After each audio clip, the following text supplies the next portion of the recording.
আসসালামু আলাইকুম রহমতুল্লাহ। Hello viewers, আপনারা সবাই কেমন আছেন? আশা করি সবাই অনেক অনেক ভালো আছেন। আজ আমি আপনাদের সামনে উপস্থিত হয়েছি চমৎকার একটি ভিডিও নিয়ে।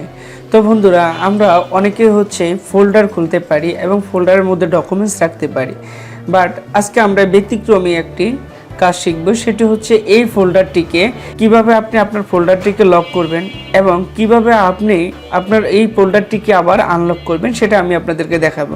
তো বন্ধুরা, এখানে দেখতে পাচ্ছেন যে এই যে ডেস্কটপে একটি ফোল্ডার আছে। তো এই ফোল্ডারের ভিতরে আমি একটি ডকুমেন্টস রেখেছি।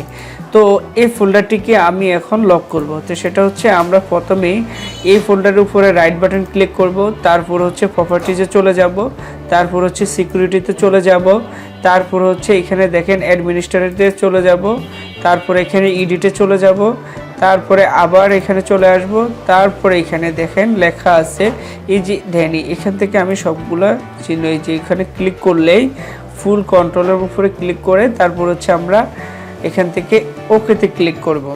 ওকেতে ক্লিক করার পরে এখানে আমরা ইয়েস প্রেস করব, তারপর এখানে ওকেতে ক্লিক করব। এখন দেখেন বন্ধুরা, আমরা যদি এই ফোল্ডারে এখন যদি প্রবেশ করি তাহলে দেখেন প্রবেশ করা যাচ্ছে না। তো আবার আমি এই ফোল্ডারটিকে কিভাবে আনলক করব। এখানে আবার আমরা এই ফোল্ডারটিতে রাইট বাটন ক্লিক করব, তারপর প্রপার্টিতে চলে যাব, তারপর এখান থেকে সিকিউরিটিতে যাব, তারপর এখানে এই অপশনটিতে যাব, তারপরে এডিটে যাব, তারপরে এখানে ক্লিক করব, তারপর এখানে রিমুভে ক্লিক করব, করার পর এখানে ওকে ক্লিক করব, তারপরে আবার ওকেতে ক্লিক করব।